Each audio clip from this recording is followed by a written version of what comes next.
Magandang araw mga kakutsero. Ito na naman po ang inyong lingkod na si Paring Jigs na magbibigay sa inyo ng giya ngayong araw ng linggo. Ngayon po meron po tayong 7 magagandang balancing karera.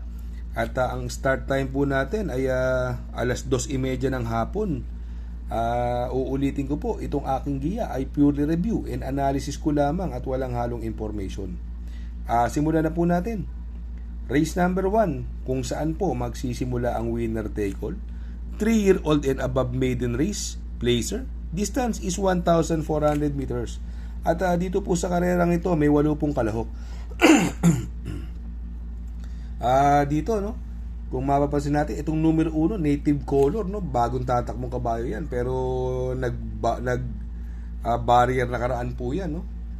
Maganda po ang tinakbo sa barrier niya ni native color, no?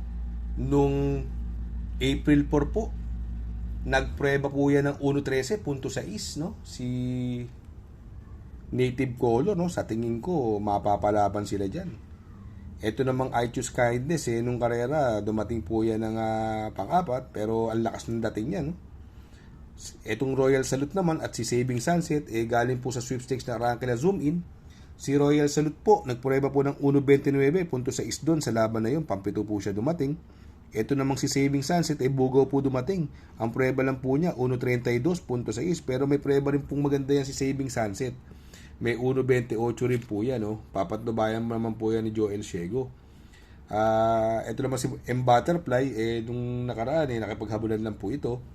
At sa sweepstakes runner din po yan, no?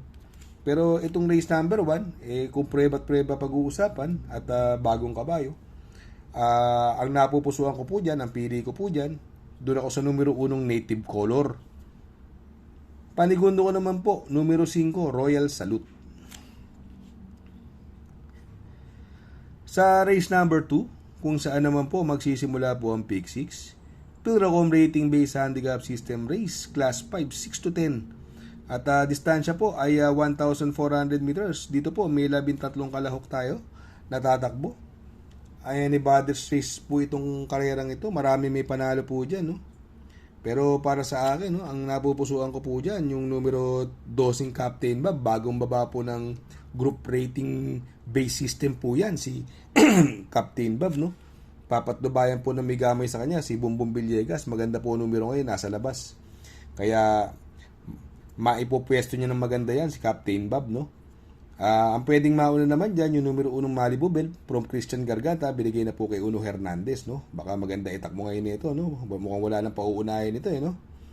Ito namang si iikot lang, ito Giant Killer to, laging dihado kung manalo yan, magaling po yan kay Onil Cortez. Ang ibang may mga panalo rin po dyan, andyan yung Advocacy Couple with Gabel, may panalo po yan, at itong bagong babang Maki Boy. Pero syempre, napakarami naman po nun, tayo mamimili na lang, no? Siguro magtatatlo na lang ako rito, no? Ang pampermero ko po dyan, doon ako sa numero 12 Captain Bob. Panigundo ko naman po, numero 5, iikot lang, coupled with Daniel San. At isasama ko pong pandiado, numero 1, Malibu Bell. Sa race number 3, kung saan po magsisimula ang pick 5, the 2025 Pilracom Road to Triple Crown Stakes Race. Distance is 1,600 meters. Milya po ang distansya rito, no? Ang gandang laban ito, no? 13 magagaling na kabayo, puro mga nag-uumento, no? Etong si Pecotin Lady, no? Last yan nito, no? Nanalo po yan, no? Ang galing po ng panalo ni Pecotin Lady nakaraan. Sakay ni Kelvin Abobo, banderan tapos. Kaya lang maraming mabilis ngayon, no? Pero habla po yan, no? Maraming entry si habla dyan, no? Andyan si Habibi Scout, binalot iyo, Parade King, puro mabibilis po yan, no? Ang mga pwede namang pwedeng ano yan, pwedeng antabayanan lang ng dalawa, no? Pero ito, yung mga pwedeng lumutya naman sa kanya, yung puro naman Sibilya, no? Halos 3 lang ang may-ari ng mga tatakbo rito, no? Si Heartfelt, mabilis po yan, no? Heartfelt, si He's So Fine, no? Ayan, si He's So Fine, ang ganda rin po ng panalo na karaan niya. Tinalo po si Binalot iyo, banderan tapos, no? Yan din, pwede rin lumutya yan kay Picotin Lady. Ah, ito namang Natasha, nanalo po ng sweepstakes ito. Si Natasha, no? Napapatubayan ni JT Pabilik. Ito naman, undefeated, no? Si El Haleo. Ang tinalo ni El Haleo, yung undefeated dati na si Constatic Offer, no? Ah, para sa akin, magaling na kabayo ito, El Haleo. Yung coupled entry niya, sila Luna, magaling din. Sa tingin ko, may panalo din po yan, no? Kaya ito, no, medyo magulo, no? Mukhang undiscarded ito, kampihan, no? Kampihan, no? Halos sa maraming entry. Yung mga owner dito, no? Iba-iba lang ang pangalan. Ito naman si Blackjack, nung nakaraan, hindi po lumagpas kay Pekutin Lady yan. Minamagaling niya si Blackjack. Pero para sa akin, ang ganda ng tinakbo nun. Walang lumutsa kay Pekutin Lady. Natalo niya si Blackjack. Kapirasong-kapiraso lang. Ilong lang halos, no? Ngayon, sa tingin ko, may panalo yan. Magandang diado po yan. At ito pa, may panalo rin po. District 1, tulad na sinabi ko, anybody's race po ito. Pero para sa akin po, siguro sa breaks of the game, kung malutsa si Pekutin Lady, ang pipiliin ko yung numero 6 na si El Haleo coupled with La Luna, no? Parehas magaling po ito. At si El Haleo undefeated. Ang panigundo ko naman po dyan, sa karerang yan, yung nanalo ng sweepstakes, yung numero 13, Natasha. Baka mag-aumento pa yan, no? At isasama ko pong pandiado. Ito, magandang abangan to. Ang lakas ng dating nito nung karera. Yung numero 3, Blackjack. Sa race number 4, kung saan po magsisimula po ang Pick 4, the 2025 Pilracom 4-year-old and above imported local challenge. At distansya po rito is punishing 2,000 meters. May 4 na kalahok. Dito po, wala na pong paligoy-ligoy pa. Undefeated din po to. At masyadong magaling. Gamay ni Jeffrey Sarate. Solohin ko na po yan. Numero 4, Andiamo Aferenze. Sa race number 5, Pilracom Rating Based Handicap System Race, Class 4, 28 to 33. Distance is 1,400 meters. Dito po, may 8 kalahok. Itong karerang ito, another anybody's race. Pero para sa akin, no, mukhang nakakalamang yung numero 6 na si Wildest the Wind, no? Mga mabibilis po dyan, yung Dakota Elegance, Save My Savings at si Lucky Hilda, no? Kung magkaroon ng pressure sa unahan, mapapabor sa kanya, Wildest the Wind, no? Yung attractive force naman, ito, nanalong dihado po yan, long shot na long shot, no? Pwedeng isunod, pwedeng mauna, pwedeng isunod.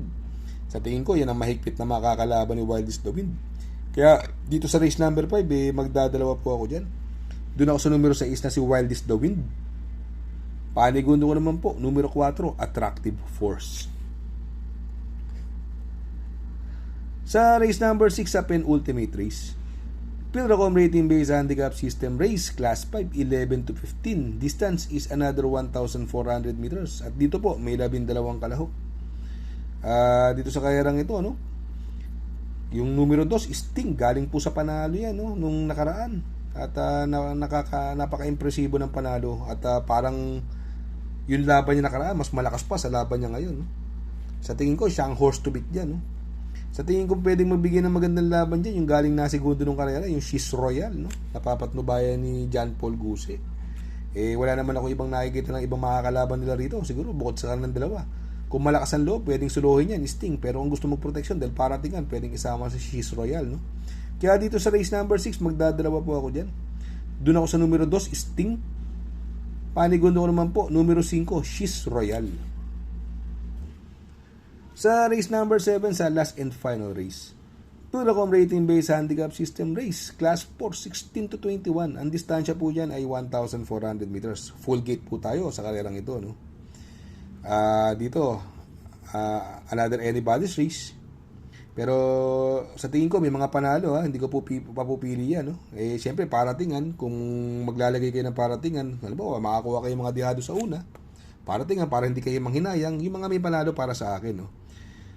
Yan, si Golden Opportunity, si Amor Mi Amor, si Stripe of Pink, Boss Lady, at si Batang Kangkalu. Ang ganda ng numero ng Batang Kangkalu, nasa labas, no? Sa akin ni JT Pabilik.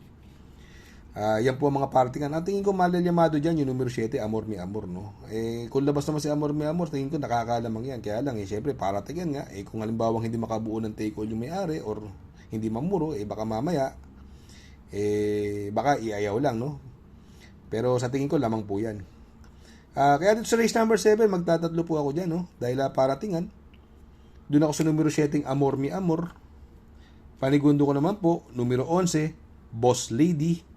At isasama ko pong pandiado, numero 14, Batang Kangkalu.